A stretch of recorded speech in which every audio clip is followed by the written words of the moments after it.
que aconteceu agora com a irmã Vera e também com o irmão João e toda a sua família.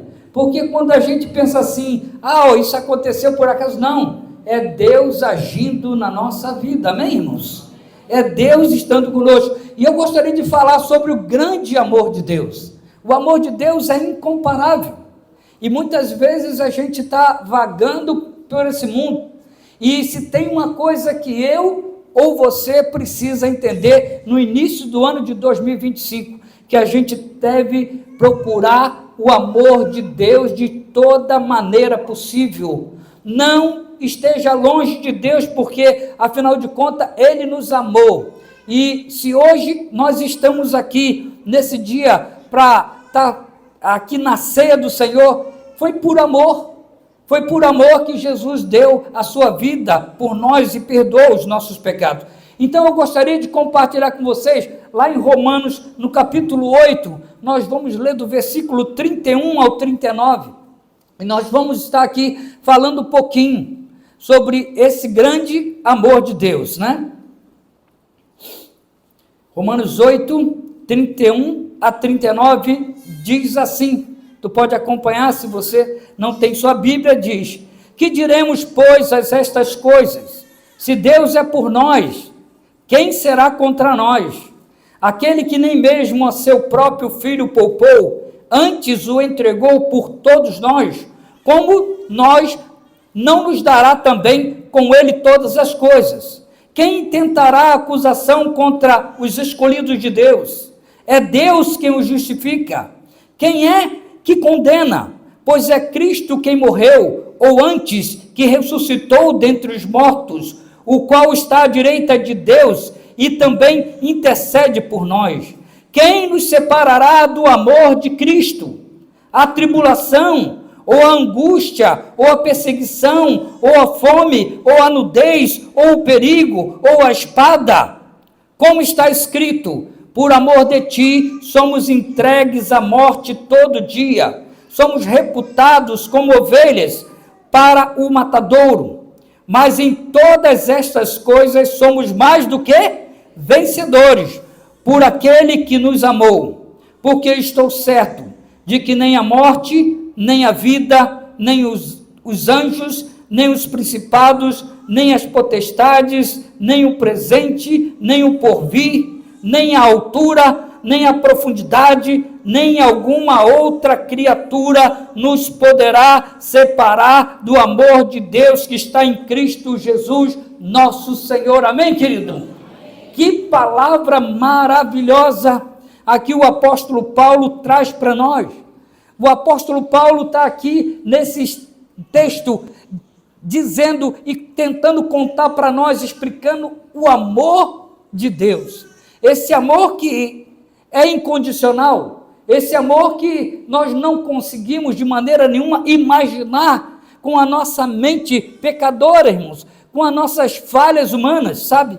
Paulo está aqui escrevendo sobre o amor de Deus pelos crentes. É por você que ele está falando isso. Essas palavras que foram lidas agora, esses versículos, está falando sobre cada um de nós. É ele revelando ali esse amor de Deus que é capaz de fazer infinitamente mais de tudo que nós pedimos ou até pensamos, né? Sabe? E ele está pronto para fazer isso.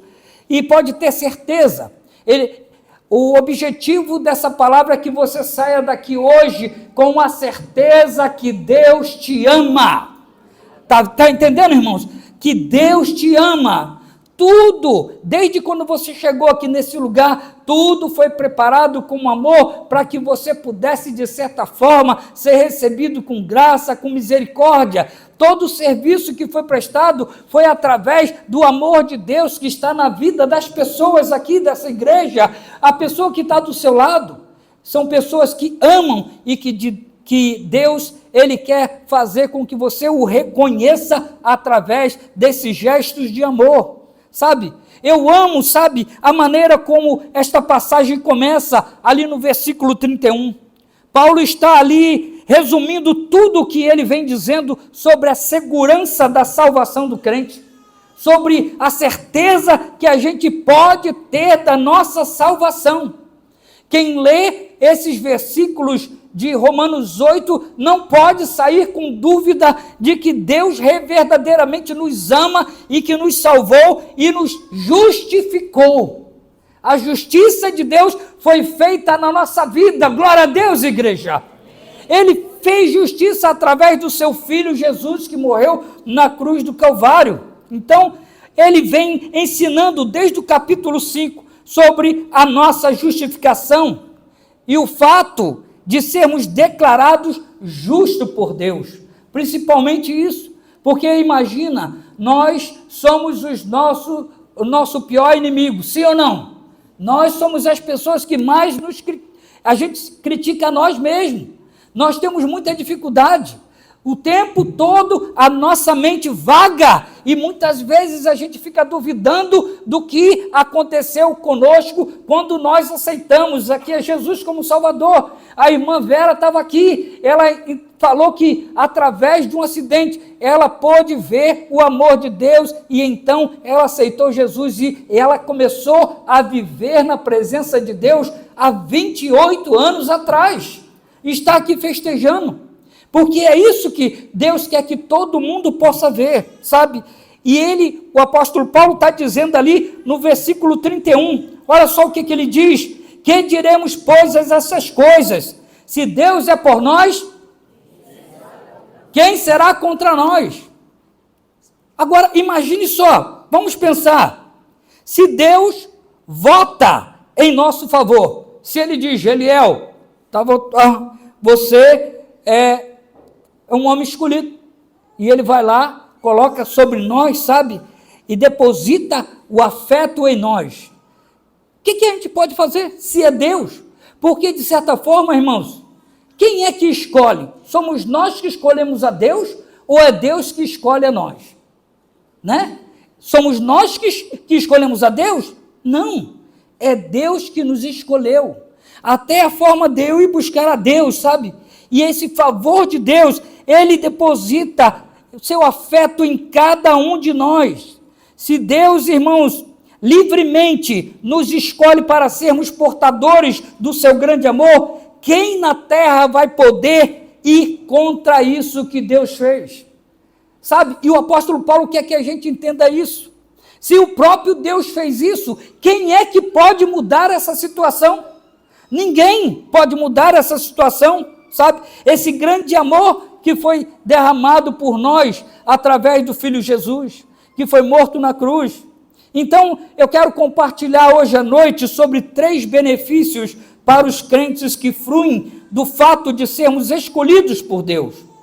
E esta passagem, ela nos dá 3 palavras que resultam do amor de Deus pelos crentes. Primeiro, o amor de Deus pelos crentes significa, e a primeira delas é, o amor de Deus não tem privação. Sabe, Deus não tem privação com a gente de maneira nenhuma. Ou seja, o crente não tem falta de nada, nada que seja necessário para completar o propósito para o qual Deus o criou. Sabe, eu não estou dizendo aqui que a gente, eu quero ter uma BMW. Isso não é necessário às vezes. É bom, claro que é. Mas a gente pode entender que o que é necessário para que a gente tenha vida, sabe? Eu, como crente, não posso ter falta de nada que seja necessário para completar o propósito para o qual Deus o criou. Se Deus criou você como filho dele, se ele deu o poder para você um dia entregar sua vida a ele, é porque ele vai capacitar você a ir até o último dia da sua vida. E é por isso que o apóstolo Paulo está dizendo, né? Quem pode impedir? Ninguém pode impedir. Deus escolheu o crente para que ele ou ela seja conforme a imagem de seu filho. E o propósito de Deus é que nós nos tornemos parecidos com ele, para que nós possamos viver com ele. Deus quer que sejamos como Jesus, para que nós finalmente possamos nos reunir com Jesus no futuro e viver com ele para todo sempre. Então, Paulo está dizendo agora, né, aqui no versículo 32 também, é que Deus fará com que nós recebamos o que quer que seja necessário para nos tornarmos como Jesus. E vejam só o versículo 32, o que é que diz? Aquele que nem mesmo o seu próprio filho poupou, antes entregou por todos nós, como nos não dará também com ele todas as coisas. Olha só que palavra tremenda. Aquele que nem mesmo o seu próprio filho poupou. Se Deus não poupou o seu próprio filho, irmãos, Deus vai fazer coisas muito maiores para cada um de nós. Deus fez o mais difícil. E qual é o mais difícil? É dar o seu filho para morrer em nosso lugar. Ele deu o que ele tinha de melhor. Então, se ele deu o que ele tinha de melhor, o que nós podemos agora esperar dele? Esperar muito mais ainda. E é isso que o apóstolo Paulo está dizendo. Como não nos dará também com ele todas as coisas? Aquele que começou a boa obra, ele há de terminar essa obra, sabe? Bom, se Deus fez isso, ele atendeu a sua maior necessidade, dando seu único filho para morrer por seus pecados e ressuscitar da morte para a sua justificação. Se Deus fez isso, você não acha que Deus vai cuidar para prover tudo mais que você precisa para viver para Ele? Sabe? Por que a gente fica com medo? Muitas vezes nós somos crentes e estamos ali buscando e duvidando às vezes de que Deus está com a gente. Ah, Deus me abandonou, Deus me deixou pelo caminho, mas Deus não te abandonou. Aliás, Deus não abandona ninguém. Nós homens é que fazemos isso. Nós que somos seres humanos, que temos costume de abandonar as pessoas pelo meio do caminho, mas Deus nunca. Ele nunca abandona você. Talvez você está hoje aqui na igreja e você está falando: pastor, você não sabe da minha vida, o que está acontecendo comigo, mas eu quero dizer, o amor de Deus não te abandonou. Deus ama você e Ele está te buscando, e se você está aqui, já é um sinal público que realmente Ele se interessa pela sua vida, sem dúvida nenhuma. Então nós precisamos saber de uma coisa: saiba que Ele começou a boa obra e Ele vai terminar. É interessante que a gente pensa que o que está acontecendo com a gente quando a gente aceita Jesus é por conta nossa. Não, é Deus que interferiu na nossa vida, é Deus que agiu de uma forma sobrenatural para que nós pudéssemos ser salvos por Ele. Então Ele vai e buscar. A palavra de Deus diz que Ele veio buscar e salvar o que se havia perdido. E nós somos essas pessoas que estavam perdidas, mas que graças a Deus hoje, boa parte que está aqui nesse lugar já entregou sua vida para Jesus. Olha só, esse versículo também parece muito com o de Filipenses 4,19. A gente vai ler uma sequência de versículos agora que vai falar qual é a capacidade do nosso Deus quanto à nossa vida aqui na terra. Olha só o que diz em Filipenses 4,19. Vamos ler todos juntos? Vamos lá. O meu Deus, segundo as suas riquezas, suprirá todas as vossas necessidades em glória, por Cristo Jesus. Olha só, Ele vai suprir, volta lá, isso, Filipenses, né? Segundo as suas riquezas. Diga aí para o seu irmão: Deus é rico. Fala com ele. Ele tem tudo que você precisa. Tudo que você precisa está onde? Em Deus. E quando você acredita em Deus, irmão, você pode ter certeza que Ele vai se manifestar na sua vida. Sabe, essas riquezas de Deus estão ao meu dispor. Sabe, desde o dia que eu entreguei minha vida para Jesus e aceitei Ele como Salvador, o que aconteceu? Jesus morreu por mim, e por causa da morte dele, agora eu me tornei nova criatura, uma nova pessoa, e a partir desse momento, essas riquezas de Deus estão ao meu redor, está à nossa disposição. Inclusive, diz lá em Efésios, né, que os céus estão cheios das bênçãos de Deus para cada um de nós. Nós é que precisamos entender e acreditar que, como filhos, nós temos o poder e a autoridade de ir buscar essas riquezas, mas essas riquezas não só para suprir as nossas necessidades físicas, mas principalmente as necessidades espirituais que a gente vem sofrendo nesse mundo. Porque a Bíblia fala, no mundo tereis o quê? Aflição. A palavra de Jesus, e é verdade. E para que a gente possa viver nesse tempo, a gente precisa buscar as riquezas de Deus. E o apóstolo Paulo está falando sobre isso ali em Filipenses, sabe? Agora, olha só, 2 Coríntios 9:8. Olha só o que está escrito, vamos ler todos juntos? E Deus é poderoso para fazer abundar em vós toda graça, a fim de que, tendo sempre em tudo, toda suficiência, abundeis em toda boa obra. Deus é poderoso para fazer o quê? Abundar em vós toda a graça. Olha só que riqueza.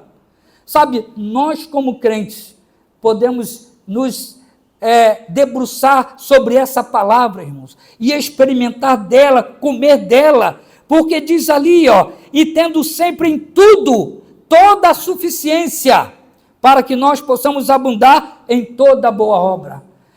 O nosso tema desse ano é uma igreja que ora, uma igreja que vive e uma igreja que faz o quê?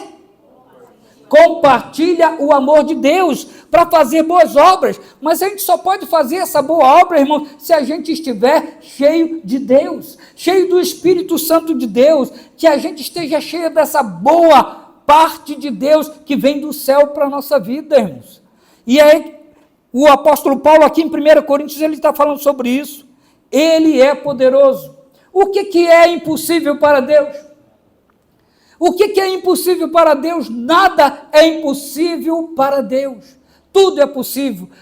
Mas o grande problema é esse. É que muitas pessoas, às vezes, ele quer fazer e deixar tudo para que Deus faça. E muitas vezes é o que acontece com a gente. A gente fica lá pedindo a Deus, pedindo a Deus. Mas eu vou dizer uma coisa para você. Deus só faz aquilo que você não pode fazer. Mas aquilo que você pode fazer, Deus não vai movimentar um dedo, porque Ele vai esperar para que você faça aquilo. Mas aquilo que você não pode fazer, meus irmãos, Ele é capaz de virar o mundo para te abençoar.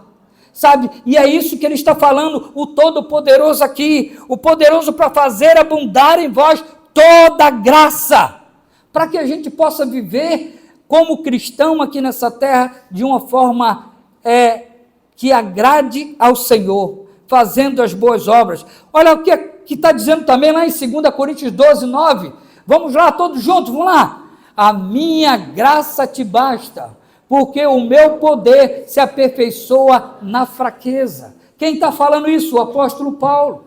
O apóstolo Paulo precisava de uma cura, e ele estava pedindo a Deus, ele orava, e chegou um tempo então que ele estava orando, e Deus então falou com ele, olha, a minha graça te basta, porque o meu poder se aperfeiçoa aonde? Na fraqueza. Sabe, muitas vezes, irmãos, nós estamos pedindo algumas coisas a Deus aqui, como o apóstolo Paulo, mas chega um tempo que Deus já fala assim, olha, eu basto para você. O importante é a gente saber obedecer esse tempo.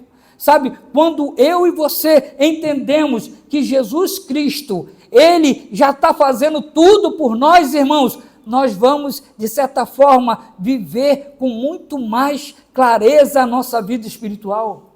Se a gente entender que Jesus já está fazendo muita coisa por nós, nos dando a liberdade do pecado, nos dando uma nova vida, mas para isso eu preciso reconhecer esse amor de Deus que está comigo. O apóstolo Paulo estava pedindo cura, mas Deus fala, não, a minha graça te basta. Deus é suficiente. Fala para o seu irmão aí, Deus é suficiente na sua vida. Muitas vezes a gente quer mais além, a gente é ambicioso, a gente vai buscando sempre mais. Deus dará ao crente tudo que ele necessitar para correr a corrida da vida cristã. Sabe? Deus vai dar tudo que você precisa para você continuar a sua vida aqui na terra, irmãos. Ele vai te dar para que você possa chegar até lá no último dia, onde você vai receber a coroa da vida. Ele já tem planejado, e é isso que o apóstolo Paulo está falando aqui em Romanos. Por que a gente não pode deixar de confiar nesse amor de Deus? Porque Deus, Ele não nos abandona.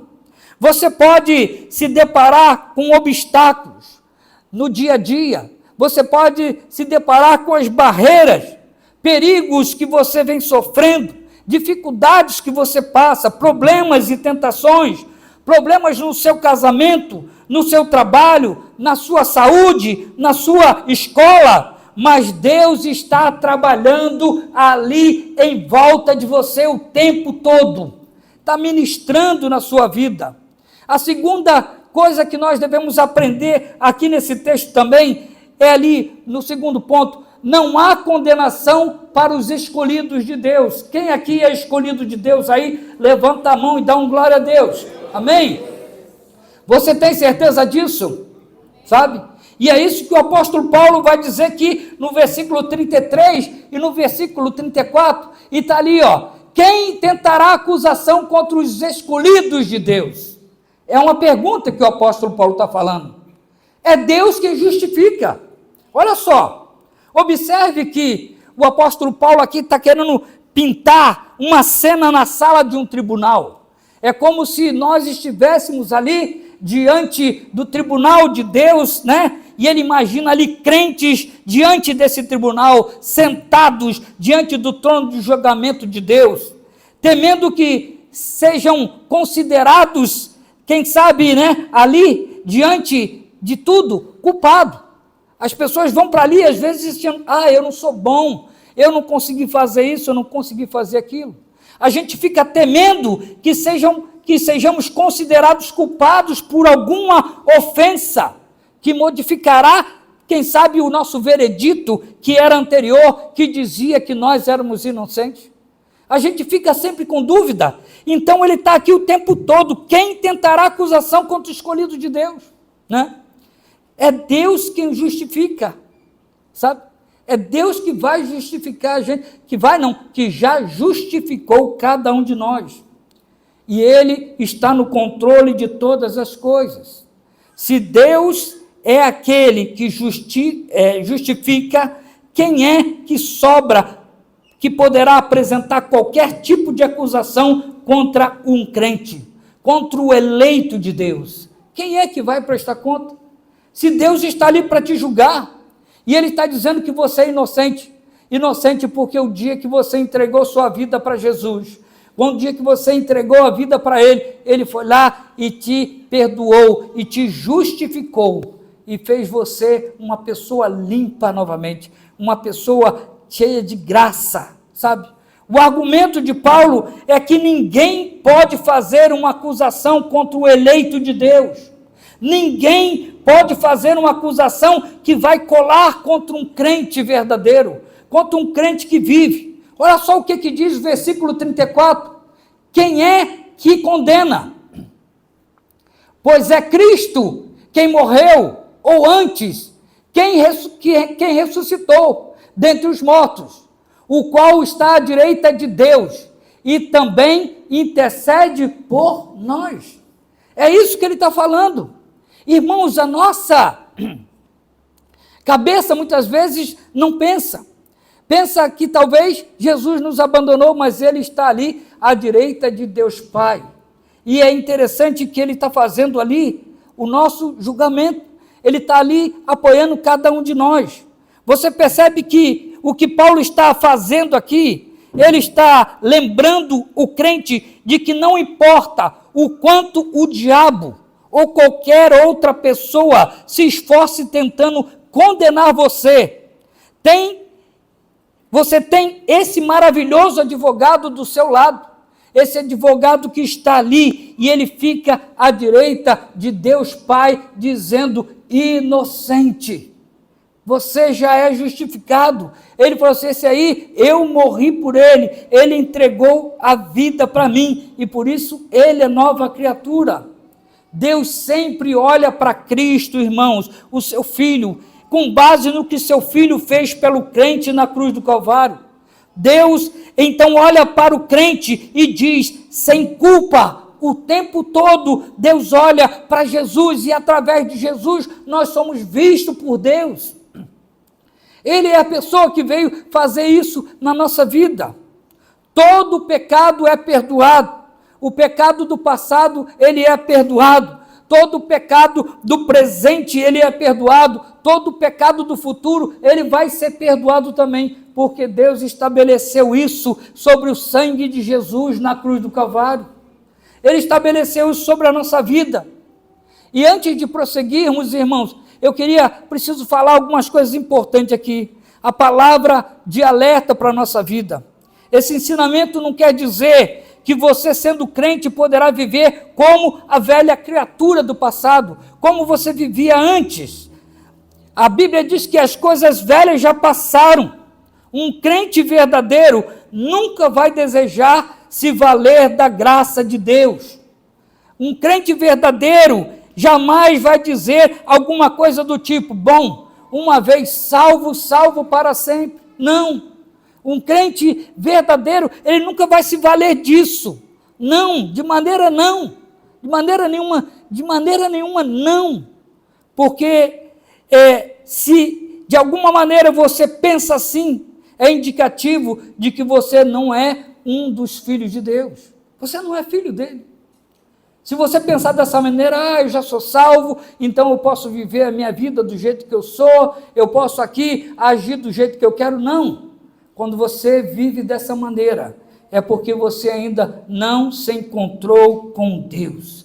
Você não teve um encontro com Jesus. Quando o crente peca, ele sofre com o seu pecado. É assim que acontece contigo, é ou não é?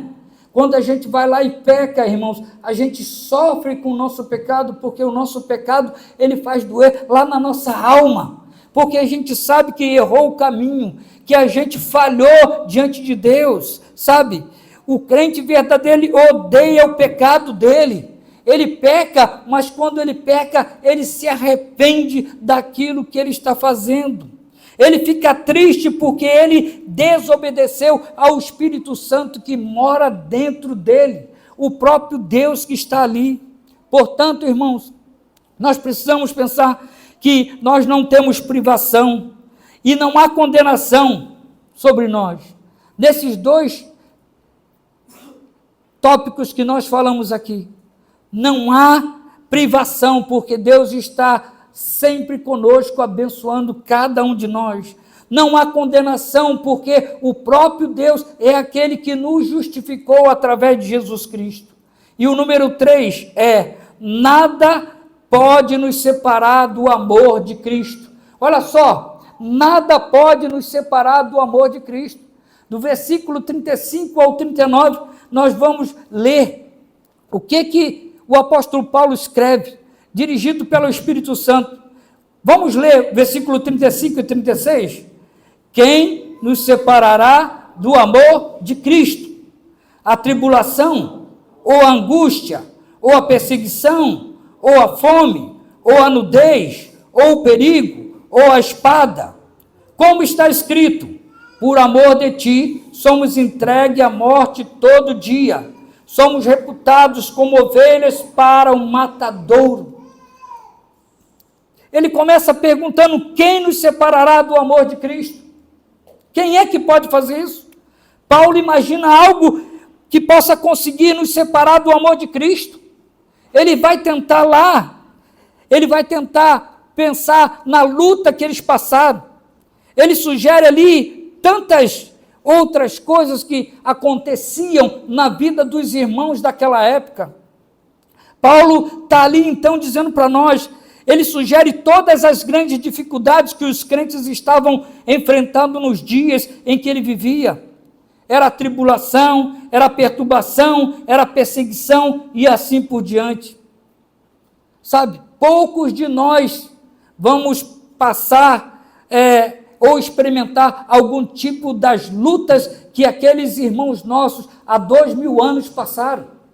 Porque aquelas pessoas foram ali, muitos deles foram queimados a fogo, foram ali decapitados, foram crucificados, alguns de cabeça para baixo, outros ali, naturalmente, outros que foram incendiados ali, foram queimados a fogo, irmãos. Muitos deles, nós não vamos experimentar isso talvez, a gente não sabe o futuro, mas a gente sabe que eles padeceram muito. Poucos de nós vamos experimentar isso. E há muitos irmãos e irmãs nossos que estão passando por lutas em alguns países, Nós essa semana tivemos aí notícia do nosso diretor de missões mundiais, falando sobre alguns países que estão sofrendo perseguição, prendendo os crentes, missionários nossos que foram presos, E aí nós precisamos orar. Existe isso aí, mundo afora, em países que é proibido falar do amor de Deus, em países que não se pode falar de Jesus, sabe? E nós estamos aqui vivendo num Brasil, aqui ainda temos liberdade, que ainda podemos fazer isso, e muitas vezes estamos deixando de lado, sabe? Nós precisamos acreditar. E lá no versículo 37, olha só o que ele diz: mas em todas essas coisas somos mais do que vencedores, por aquele que nos amou. Mas em todas essas coisas, em todas as lutas que você pode estar enfrentando, talvez você esteja aqui, pastor, você não sabe como é que está a minha luta lá em casa, você não sabe como é que está a minha família, talvez você esteja aí pensando um pouquinho do que está acontecendo na sua casa, mas não importa, seja lá o que venha e o que aconteça na sua casa, sabe que você é uma pessoa que foi escolhida por Deus, e Deus vai fazer com que você seja mais do que vencedor. Você pode contar que o Jesus, o nosso Deus, no seu grande amor, não vai deixar a gente de lado, não vai esquecer de nós. Essa é uma frase linda, é uma frase que a gente fala que é mais do que vencedor, significa super vencedores, e em todas essas coisas, venha o que vier, o que quer que aconteça, nós somos mais do que vencedores por aquele que nos amou. Foi Jesus que nos amou, e por isso nós podemos contar, nada pode nos separar do amor de Deus. Mas Paulo, querido, ele conhece a maneira que pensamos. Nós somos um bando de pessoas inseguras. Muitas vezes nós crentes estamos inseguros. Nós achamos que, de alguma maneira, nós somos a exceção à regra, sabe? Vai acontecer com ele, mas comigo é diferente. A gente pensa assim, Deus ama, mas eu falei nessa semana, eu pequei, então Deus deve estar com algum problema comigo. Não. Deus, ele vai estar sempre ali. O amor de Deus não te abandona pelos seus pecados. Ele vai sempre te amar, sabe? E eu preciso acreditar. E de alguma maneira, o perdão de Deus é para todo mundo, sabe? Menos para nós. Deus pode perdoar ele, mas eu não mereço o perdão de Deus. E é por isso que eu falo que muitas vezes nós somos o nosso pior inimigo, porque nós ficamos colocando na nossa mente que nós não podemos receber a bênção de Deus, o perdão de Deus na nossa vida. Então Paulo diz aqui, tá certo então, deixe-me soletrar para você, aí no versículo 38 e 39, olha só o que Paulo diz, vamos ler ali 38 e 39, vamos lá, porque estou certo de que nem a morte, nem a vida, nem os anjos, nem os principados, nem as potestades, nem o presente, nem o porvir, nem a altura, nem a profundidade, nem alguma outra criatura nos poderá separar do amor de Deus que está em Cristo Jesus, nosso Senhor. Está em Cristo Jesus, irmãos. Sabe, nada em toda a criação, ele aqui está enfatizando nada nem alguma outra criatura poderá nos separar do amor de Deus que está em Cristo Jesus, nosso Senhor. Nada mesmo pode nos separar do amor de Deus. Nenhum pecado pode nos separar. Nada pode nos separar. Pode conseguir te empurrar para além do limite do perdão de Deus na sua vida. Ele está falando do amor de Deus. Não é do seu amor por Deus, porque o nosso amor por Deus é falho. Porque muitas vezes a gente está sempre se segurando, achando no nosso amor. Mas quando Paulo está aqui escrevendo essa carta, ela está ali declarando o amor de Deus. E o amor de Deus, irmãos, ele é incondicional. O amor de Deus é algo que a gente não tem dimensão. Ele nos ama tanto, e por causa dos nossos pecados nós não conseguimos entender esse amor de Deus. Sabe, esse amor de Deus é como o amor do Pai, lá pelo Filho pródigo.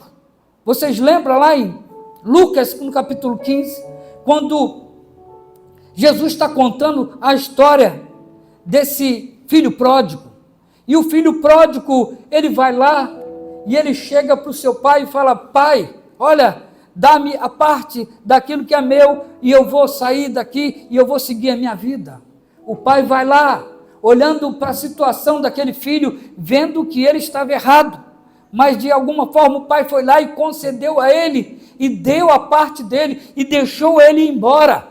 E aquele jovem então vai, e andando pelo caminho ele encontra outro país, e ali naquele lugar ele começa a viver dissolutamente, buscando as coisas desse mundo. E ele então vai ali, começa a gastar o seu dinheiro, tudo que ele tinha conseguido com o pai, ele vai gastando, e aí chega naquele lugar, uma dificuldade muito grande, e o que acontece? Aquele menino agora, ele não perdeu o seu dinheiro, ele não tem para onde ir, então ele vai buscar um trabalho, e ele encontra um trabalho aonde? Apacentar porcos.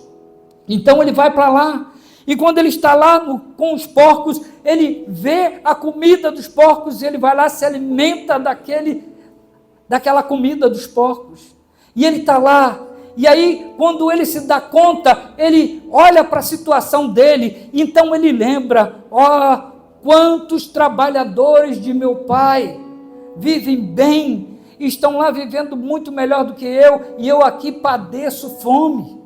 Então ele cai na realidade, ele olha agora para o pai, e ele entende o amor daquele pai, e aí então ele fala para ele mesmo: levantar-me-ei, e irei ter com meu pai, e dir-lhe-ei: pai, eu pequei contra o céu, pequei contra ti, já não sou digno de ser chamado teu filho, faze-me como um dos seus trabalhadores.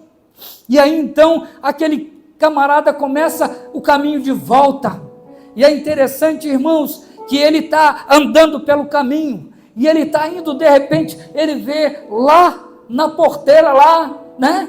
E ele está vendo uma pessoa, mas quem é aquele que está lá? Será que alguém está vigiando a entrada? Será que alguém está fazendo alguma coisa lá para eu não poder chegar? E ele vai se aproximando, e o pai está lá olhando, e quando o pai percebe que é aquele filho que está voltando para casa, aquele pai então, ele corre em direção ao seu filho, e ele vai em direção a esse filho, e ele pega então, se abraça e beija o seu filho, e aquele filho então fica surpreso por tanto amor, porque ele pensava que o pai ia indagar ele, ia começar a dizer: ah, você veio para cá agora para se aproveitar de mim de novo, mas ele não faz isso.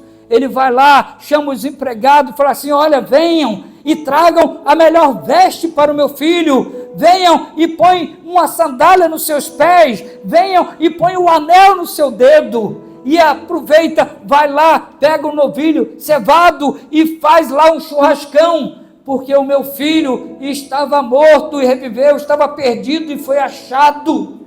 Sabe, irmãos, é assim que Deus olha para a gente. Quando Jesus está contando essa história ali, ele está falando para aquele povo que já tinha perdido a esperança de que Deus estava olhando para eles. E muitas vezes nós sendo cristão, estamos vivendo da mesma forma. Mas que nós possamos lembrar desse texto aqui de Romanos, que tudo que nós lemos aqui, irmãos, está dizendo que não há condenação para aqueles que estão debaixo da graça de Deus, sobre o sacrifício de Jesus na cruz do Calvário. Aquele amor de Deus entrou na vida daquele filho novamente, e então ele volta para casa, e o pai dá a ele, sabe, a autoridade que ele tinha antigamente. É assim que Deus quer fazer. Nós estamos com a oportunidade, que estamos começando mais um ano. O ano de 2025 está agora, fresquinho. Hoje é o dia 12 de janeiro de 2025. E nós podemos sim, irmãos, tomar decisões diferentes. Porque talvez você veio aqui hoje, mas você está numa situação distante de Deus. Talvez você está pensando assim: Deus me abandonou, Deus me largou, olha a minha condição aqui hoje, como eu estou, olha como está minha família, sabe? Deus hoje quer de novo te abraçar, Deus quer de novo te beijar, Ele quer te chamar novamente para um relacionamento com Ele, para que você experimente o amor dEle, porque quem poderá nos separar do amor de Deus? Quem poderá? O apóstolo Paulo vai dar ali inúmeras razões. A morte pode nos separar? Não. Nem a vida pode nos separar? Não. Os anjos não. Os principados não. As potestades não. O presente não. Nem o porvir. Nem a altura, nem a profundidade, nem outra criatura nos poderá nos separar do amor de Cristo que está em Cristo Jesus, no amor de Deus que está em Cristo Jesus. É isso aí, meu irmão. E é por isso que Ele está dando oportunidade.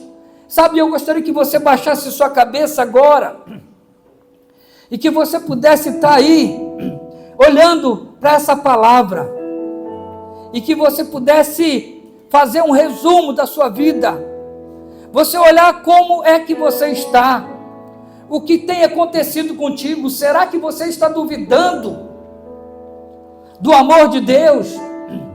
Deus está aqui nesse dia para que Ele possa realmente, sabe, transformar a sua vida.